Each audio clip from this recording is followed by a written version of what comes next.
What is up, everyone? Welcome back to another episode of Motherhood on the Move with yours truly, Brittany Nettles. I am so excited for today's guest. Kendra Lebo is joining us. She is a marketing extraordinaire, the genius behind Nettles and Co, and now Motherhood on the Move, and again, just a dear friend.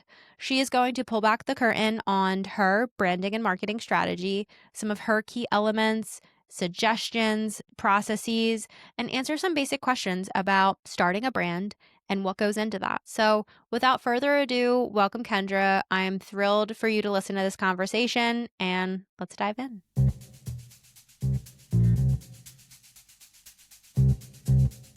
When you asked me to talk about printing, I was like, oh yeah, because it's definitely like just so many people, whether you're starting a side hustle or whether you're thinking of starting a business or whether you're just, want to do like a personal brand, it all kind of applies. Yeah.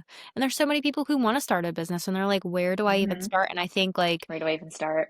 a lot of people think like me and they're like, oh no, I need a business card before I can get started. Right. Which is Right. like, Hmm. not Hmm. true, but a lot of Not people always. don't have Yeah. the officialness for me too. It's like even Right. this is a part of branding and marketing. I was like, I don't want to just sit and record myself on a webcam. I want to have like a proper sitting area with the Yeah. logo. I did exactly that. I was like, hey, I can't start this podcast until you start my logo. Right.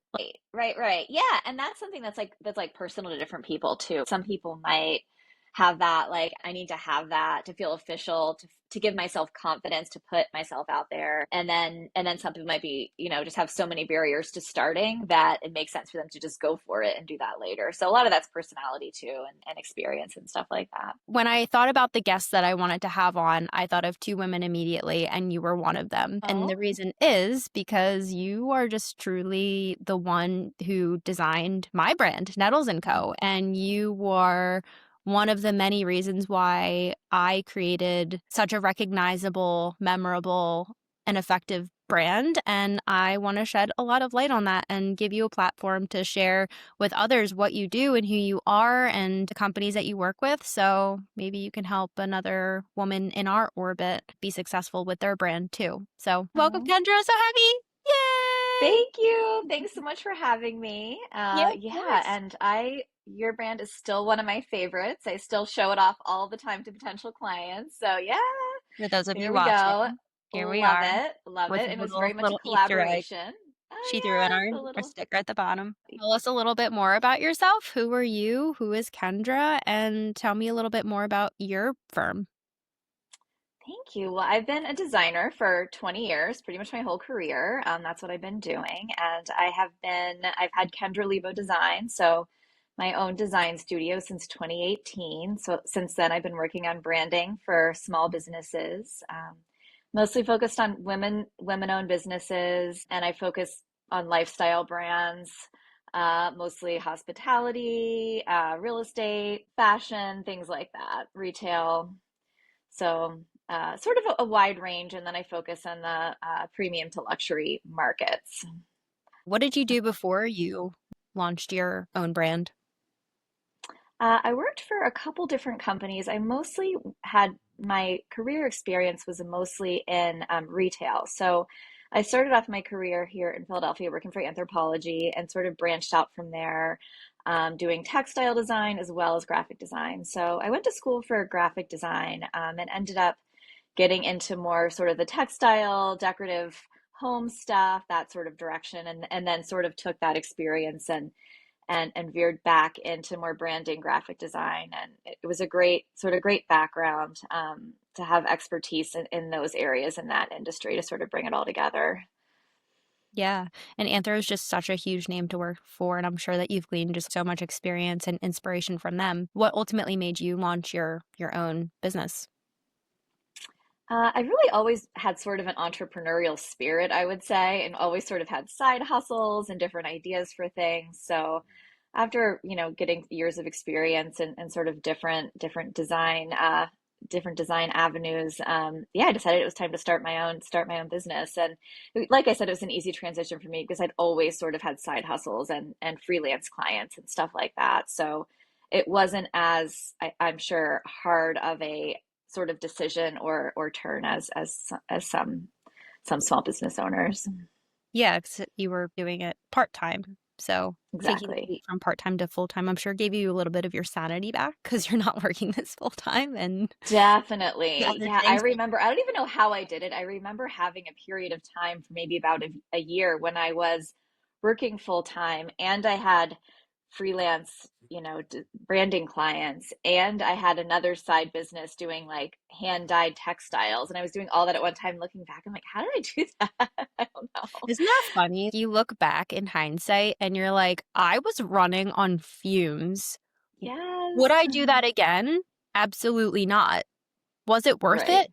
Absolutely. But you look back, Yes. how did I do that? Because I think about that with my old company that I used to work with, and even now in real estate with both my old team and even the infancy of Nettles and Co, my real estate team 2.0. And I'm like, how did I just like manage all of that time and energy? But I think like when you have a vision and you have a goal, you just ruthlessly chase it. And Hmm. then once you get here, you're like, oh man, I'm tired. And you just need to take a break. But then you You need like to take a break. operations and Hmm. your systems and your clientele and you identify where it is you're really going, you get into a groove, and then the rest you can finally relax your shoulders a bit because Exactly. I remind myself to do that Take now. a deep breath. Yeah, and the systems and processes are so important to sort of streamline everything. Yeah, I think it's such an important step. Right? And delegating.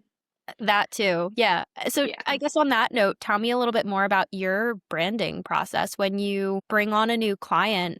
Pull back your curtain a little bit. I'd love to know whether you want to use my branding as an example. Take me through your process. I'd love to know how you do things and come up with your inspiration and all that jazz. Yeah, I always start out with a brand strategy process. So generally that is a brand strategy workbook that I have sort of worked out over the years. I had a version of it with you when we did your brand a couple years ago, and it's one of those things I sort of keep refining as I go because you just sort of learn and learn what works and what doesn't work and what sort of questions that you need to ask people to really, really just pull out of them.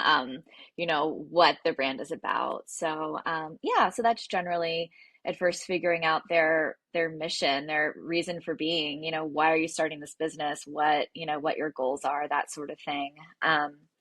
And then through that sort of question and answer, coming up with a sort of a tight mission statement. And then looking at their target audience. So who do you want to appeal to?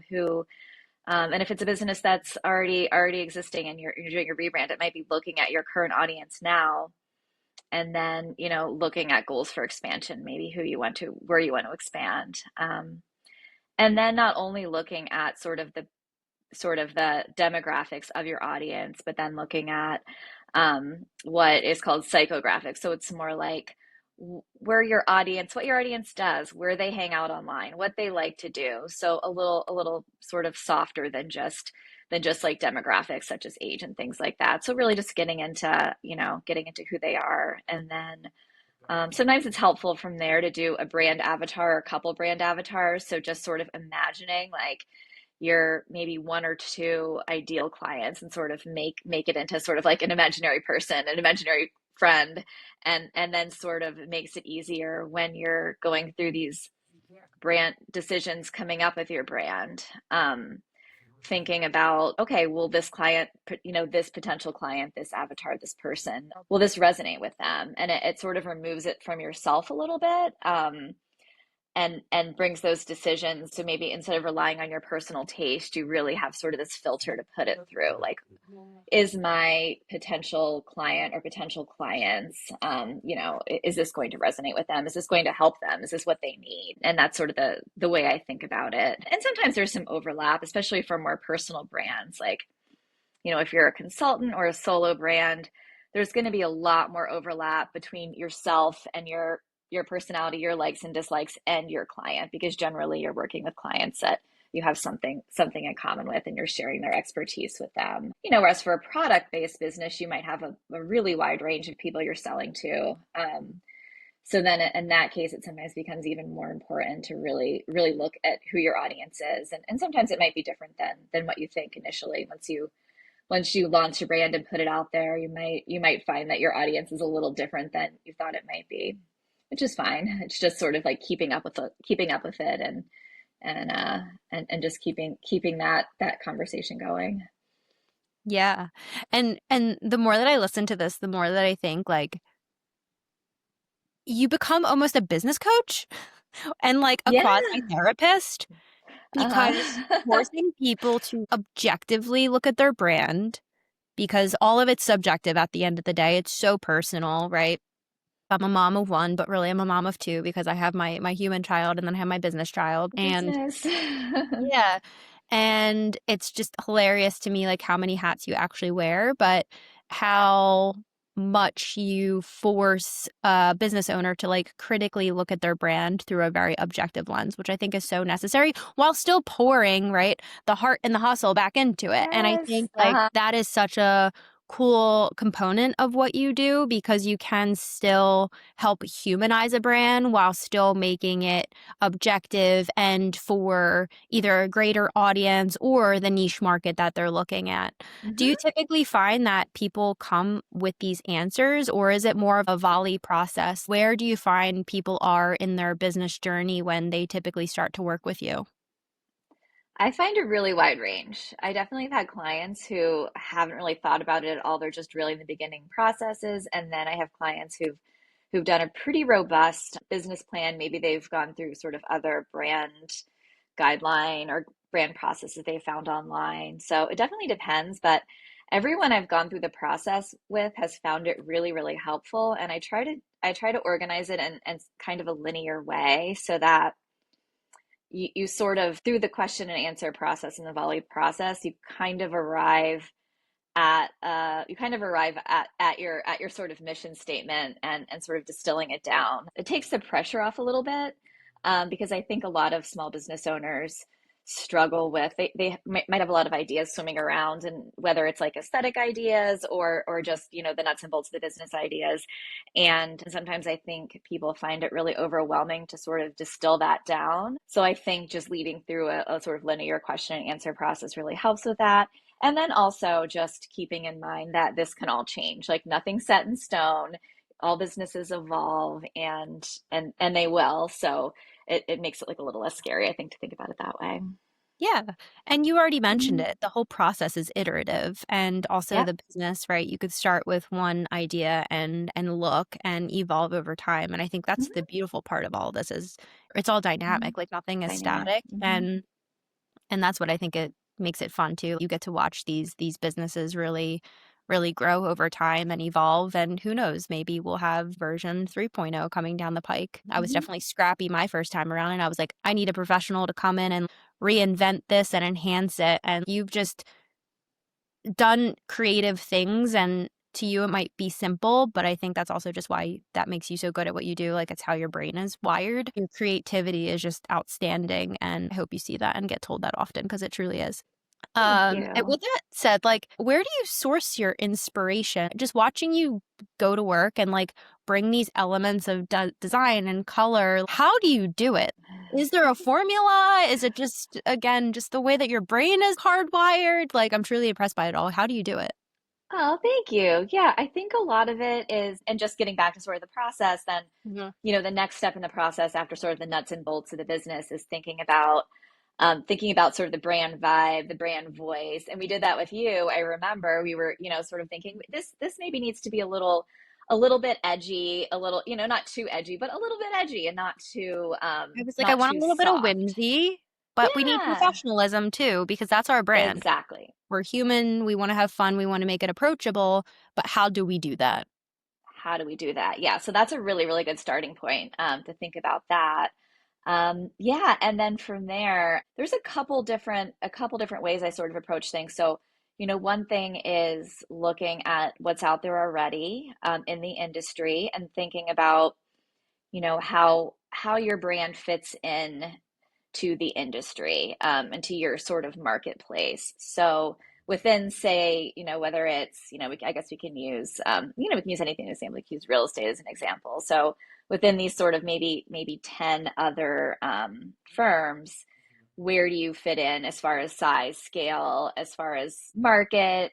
And then that's sort of a good starting place. And then it's also fun to look at inspiration everywhere. Look at inspiration from other industries. Look at inspiration from things around in the world. So definitely work with clients. Some come with me with, a Pinterest board or a collection of things that they like, and that's a good starting point too. But some don't. Some are just like, I have no idea.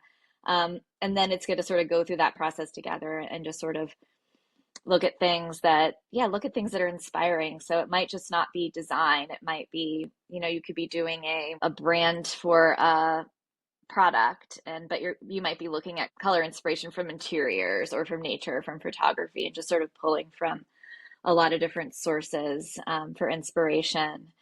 And then as far as coming with the actual concepts, a lot of times I look at word association. So kind of like we were doing with you, we thought of like heart and hustle, and we thought of like different sort of things that connote like busyness or hustle. And some of those ideas we abandoned, but it was good in the process to sort of think One of which, through. I think, High Met Homes. You went as far as thinking of like a different country, thinking Huga, right? You really like Right. went out there to be a little bit more inventive, and Yeah. some things took off, Yeah, some and things. that's always good to do too. When you're in the design, like the initial design idea generation process, it's really good to cast a wide net. Kind of like when you learn how to brainstorm, like in school or whatever, they're like, no bad ideas in the brainstorm. Like it's kind of that concept that you don't want to limit yourself at the beginning phases. You want to cast a really wide net, and you may come up with something that, isn't what, anyone sort of had in mind at the beginning, but you might sort of just, if you keep your mind open enough, sort of hit on something really, really great.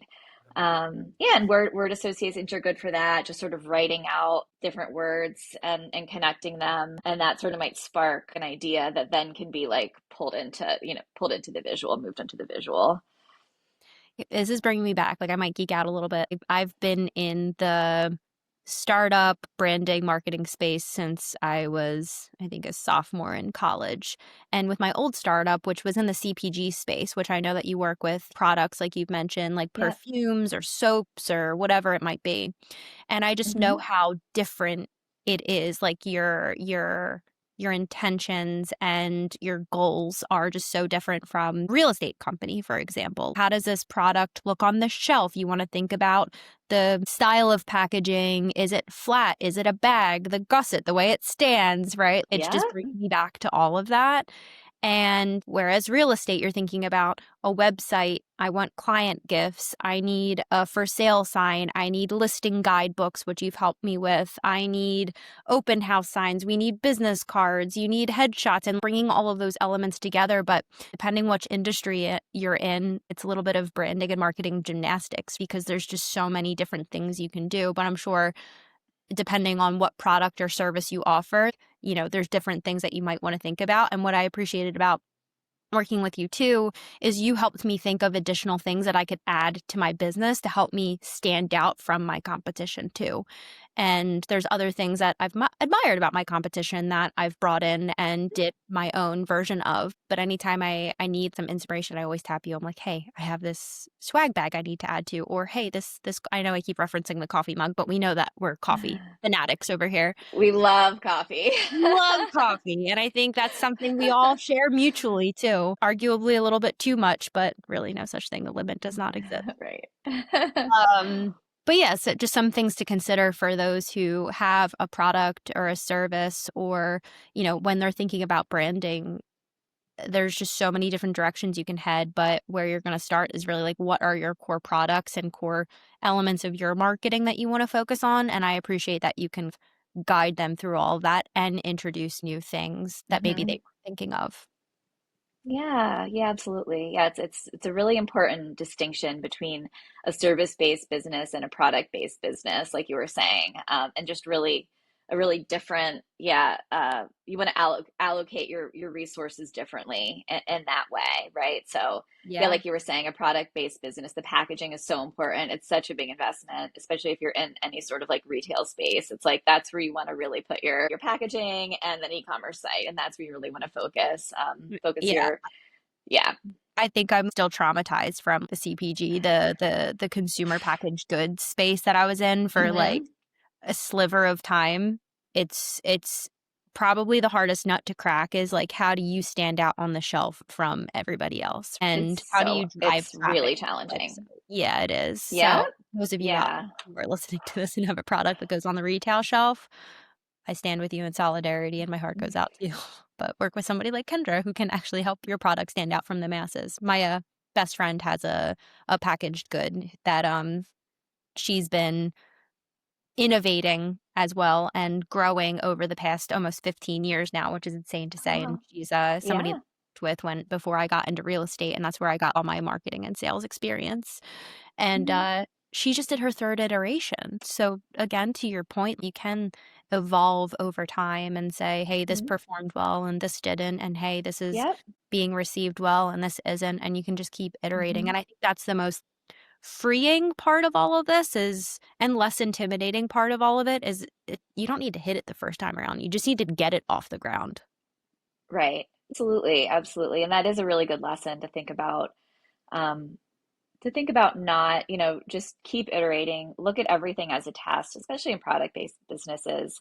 You're collecting data, everything you put out there, you're getting information back about what's working and what's not working, and just know that some things are going to hit, some things are going to miss, whether it's like an email newsletter or a product, same idea, like, and it's just all learning from all of that, and not taking it personally when it doesn't, and not, feeling like you failed at something when it doesn't. Just think about, okay, like, that's actually great because I learned so much from that email that no one opened, or that, one product that was a flop. It's just all taking learning data instead of just, that's one thing I definitely learned over the years, is to just look at everything as a learning experience, and don't personalize things too much, and don't get down. Just don't get down if things just seem to not be going your way for a while. It's definitely all just helping you learn. And that's entrepreneurship. Yep. You have to start somewhere. Yep. It is, I will say it until I'm blue in the face. It's just all iterative. And you do have to have the Yep. stamina and you have to have guts and you have to bet on yourself. And that's really it. I have a lot of folks who listen who I know have kicked around the idea of starting a brand or launching a new business. What are a few things that they might want to consider when starting a brand? A couple things to consider.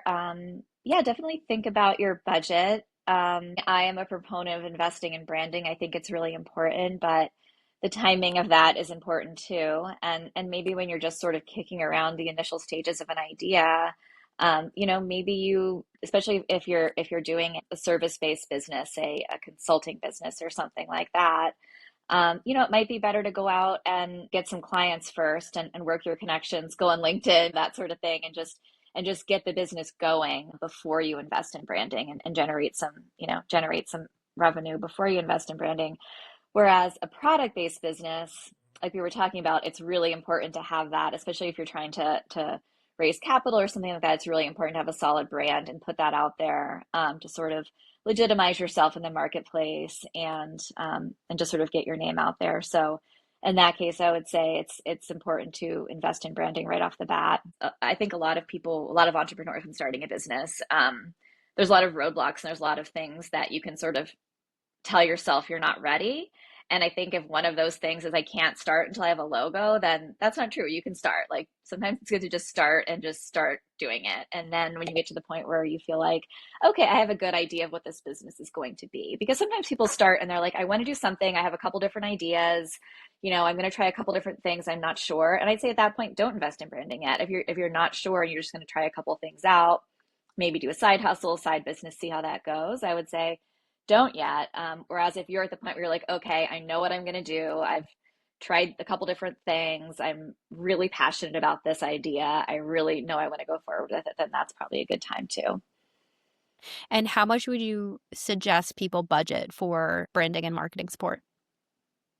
I would say initially for initial business, you want to budget for branding and marketing support. You probably want to budget between 2,000 and 5,000, if you're just starting out. Now, if you're maybe on your second iteration of a business and you already have employees, you already have a team, then maybe you want to build that out a little bit bigger and maybe be in more like the $10,000 range. Um, and I think, there's a lot of sort of like, especially now with AI and with sort of Upwork and things like that, there's definitely more budget options as far as branding. But I think it's really good to be able to work with someone who's professional, has experience in your industry, who can really help guide you through the process and just sort of get you started on the right foot and give you all the branding assets you need to. Because also, thinking about developing a brand, you definitely want to, once you sort of dive in there, you want to have a big enough toolkit of assets that you have a nice solid base to work from. Kind of like when we work together, you have your logo, but you also have sort of the sticker that we showed, and you're always going to have sort of a wide toolkit. So whether you're putting something out there on social media, you have different sizes and scales and things like that you can work with. And also, one of the most important things is putting out a cohesive brand. So whether that's being cohesive in your color palette, whether it's being cohesive in your typography, whether you have a professional designer or you do it yourself, it's really important to sort of put that out there and sort of be consistent with it. So if you're doing it yourself, you could use Canva, and put the Canva has brand kits, and you can sort of put all your fonts you're going to use, all your colors, and maybe some photography on there. And so that way you can keep yourself consistent instead of just, if you're doing a new post quickly, just like doing some, the latest thing you see quickly. You don't want to do that. You want to keep things consistent and have some sort of plan, even if you're doing DIY and starting out yourself. So yeah, so that's really important. Yeah. And I think the biggest value add for you, it's important to think quality over quantity. And by quantity, I mean dollars. Mm-hmm. The amount that you invest, it's clear when you make an investment in your brand and in turn in yourself. Mm-hmm. The thing that sets you apart from the cheaper versions of you, the Fivers, the Upwork, the whatever it is, additional AI third-party services, is you do really humanize and add such caring touch, and you help really hold business owners' hand and ask, I think, like more granular, intentional questions. Whereas I think the Upwork, the Fiverr, and I've worked with a few, so I feel like I can confidently say this, you just don't get the same kind of quality and the same output. And to your point, you don't get, hey, here's your branding kit. You get all of the colors, you get additional fun stickers. Like, I love that you even added for me and our brand, just going back to that, you've given me different little stickers for social media, which I didn't even ask for, but you're like, hey, these came to mind and these seem cute. And this is what I would love to see, like, if I were ever to sell my home, right? Like, this is what would make you Mm-hmm. stand out from the competition. And those things have been really effective. And I know I wouldn't have gotten that from somebody else, because I feel like there's only a finite amount of time that you get with these quicker services. And companies, like, you even physically sat down with me. I remember vividly, like yesterday, going to Ultimo Coffee and we caught up and you were Oh, able to even feel my energy in person. That was one of the first few yeah. times we met. And I think that is what sets you apart, but more importantly, helps you capture a brand from day one and really just nail the branding. So I think quality over quantity, and with budget in mind, I know that, money is tight these days, but I think set aside a budget and be intentional about it. There are some things that you can Mm-hmm. bootstrap and like string together for sure, and things that you can even Mm-hmm. DIY. Hi, I've done it myself. Was Oh it yeah. nearly as good as I wanted it to be? No, but it did get me started. And then iteration number two, with business number two, I started with you phase one, but like iteration number two as a whole, it was just tremendously helpful. And more importantly, it took things off my plate. I didn't spend hours doing it, trying to configure and reconfigure. There are so many times still today that I'm like, why am I doing this? Kendra needs to help me out, because you just have the discerning eye. And I still pay you for that. I still pay you for your time, but you are like a member of our team. And I don't know if I should be sharing that because, like, I don't know if you offer that to everybody else, but I still want you coming back because I just want to keep that in your department. Because for me, I'm just not the branding and marketing expert. I'm the visionary, but you help tie it all together, which I think is so, so, so paramount and what makes our brand cohesive and recognizable and at the end of the day successful. So I think the quality over quantity piece, save up, definitely get you somebody who is local.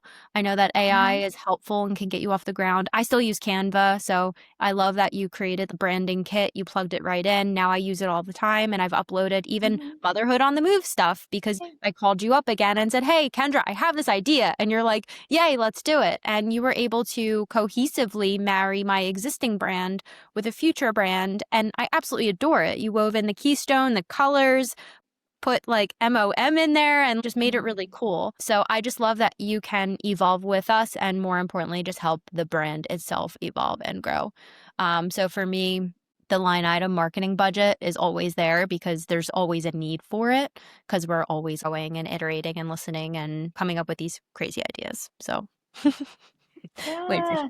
And that's yeah, there's always things that you're going to delegate and things that you're going to do yourself. And it's the whole thing that in entrepreneurship they tell you should stay in your zone of genius.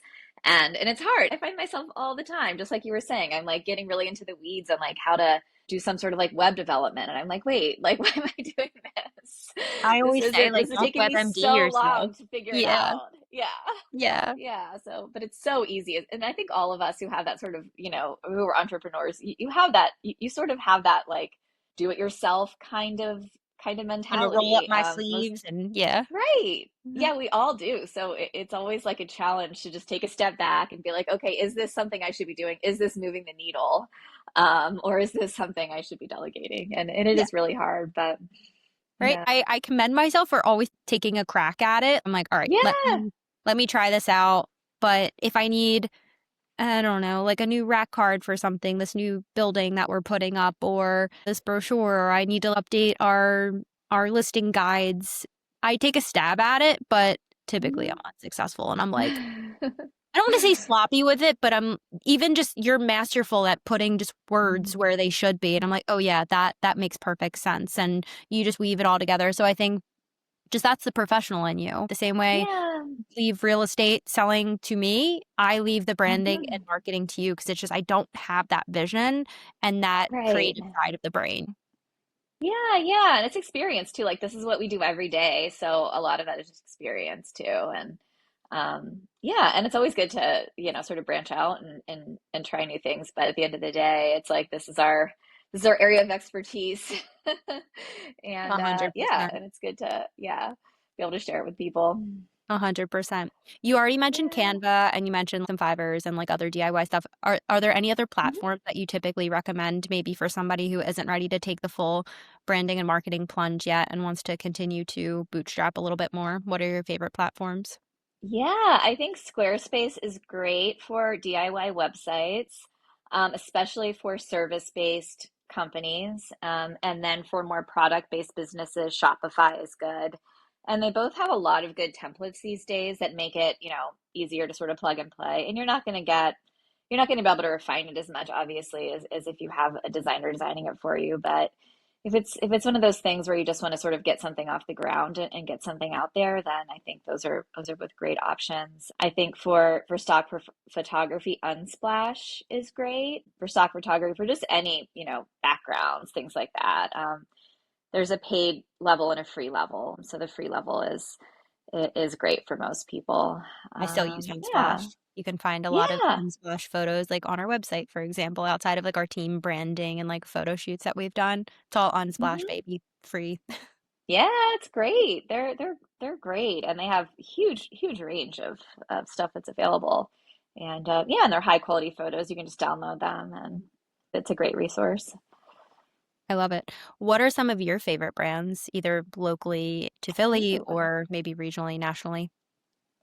that's a really good question. I'm loving some of the restaurant branding that I've seen lately in Philly. It's been just so great, so cohesive, and yeah, and it's really great to see how it's a great example of just being out in the world and seeing how a brand comes together. And a restaurant, their brand, and then how the sort of the interior design of the space relates to that. I think it's really, really cool. And it's something we all do. We all go to restaurants. So I think that's kind of a fun way to look to sort of experience branding, like everything from, the signage to the social media, to the menus, to the decor, to the napkins and cutlery, stuff like that. So it's yeah, I think that's always cool to see.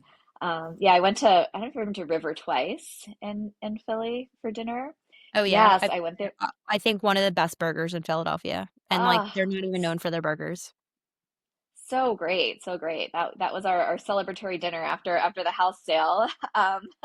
But it definitely got me thinking too. Yeah, just the attention to detail and everything from like the little drawer that has cutlery that you open, and it's just that sort of attention to detail going through a whole brand from the logo to the design to the menus. And yeah, I think that's kind of a cool way to think about it. And we have so many great restaurants here in Philly, so one of my Yeah, favorite and it's things. all Yeah. experiential, right? Like Yeah. I have been to River twice, and I know pulling out that cutlery drawer, they have this Yeah. gorgeous gold brushed brass silverware. Well, I guess not silverware, but Yeah. anyway, silverware.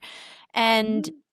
everything is just so thoughtful, and I can geek out over intentionality, hospitality. That's just something coming from the food and beverage background I've woven into my real estate business, right? You can't, I think, Mhm. have a brand without like intention and hospitality too. We all want that Yeah. humanness. And River Twice is an excellent example of like bringing it all together so harmoniously. And I still want to go to Yeah. Little Water in Rittenhouse. I haven't been there yet, so Oh, I haven't either. it was Yeah, I want to delicious. check Yeah. that out. We could do a whole podcast episode on like the Philly food scene. I agree. I think when it's truly masterful when a restaurant, for example, brings it all together and brings in the experiential element, like that's Hmm. what really closes it and I think elevates a brand is not just the branding, but also the people behind it or the product Hmm. service. Um, Yeah. but yeah, I just admire the crap out of some of these Philly-based restaurants and the heart and hustle that goes into that. Like it's all grit, Absolutely. it's all passion, and they're showing Yeah. every single day, and that sweat equity, but also just truly and genuinely taking care of their customer. I think like that is just the Hmm. most binding element of it all. Absolutely, I agree. Just yeah, having that passion and just taking care of the customer. I agree. It's palpable. Like you walk in and you're like, oh, Yeah, I need a it dining room really space. is. Yeah, you You can can just watch all feel night. it. You can feel the energy. And then I was gonna say, since you're a South Philly gal, do you have any favorite South Philly restaurants that you recommend? But I think we also covered that too. Unless there's like another one or like coffee shop that you love. Yeah. Oh, I could do a shout out for Wine Work, which is wine tastings on Mondays at Southwark in Queen Village. So it's really, really great. The sommelier Jamie, I think he was written up maybe in the Inquirer or I don't know, one of the publications here. But he is amazing and has just a true passion about wine and loves to share it with people. And he'll open bottles and pour wines by the glass that generally you can't buy a glass of at most places because they're so special or rare or just really expensive. So you could, you might be able to swing a glass, but you're probably not going to be buying a whole bottle. So it's great and awesome experience and really fun. So Why is it that Philly restaurants, they gatekeep some of the best wine? They gatekeep it so hard, but they do. they do. And I think that's like how they keep you coming back. And maybe a little pro tip for everybody else too is ask the restaurant, I don't know, manager or maybe the bartender, can I buy a bottle of that? And they'll typically sell it to you. So Oh, like to like that's go, not yeah. just like, can you cork me like a whole bottle here? Though I bought a whole Uh-huh. case from Mulherons and Sons. I loved one of the That's Barbera wines right. I that remember they that. had, and I was like, Uh-huh. case of this from you? They're like, yeah, we'll place it on our next order. I'm like, I love you. Thank you. Yeah, that's so great. That's one of those things you don't think about until you ask, and they're like, sure. You don't ask, Pro the tip. answer is always no. True. Absolutely. Well, Kendra, I sincerely appreciate you. Thank you for all of the wisdom and branding and marketing tips that you've shared. I'm so excited for you, and I will share all of your information. But if you want to share where we can find you, please do. Absolutely. You can find me on Instagram, kendralebo.design, and my website is kendralebo.com. Easy enough. Thank you again, and so happy to see you. You too. Thanks so much, Brittany.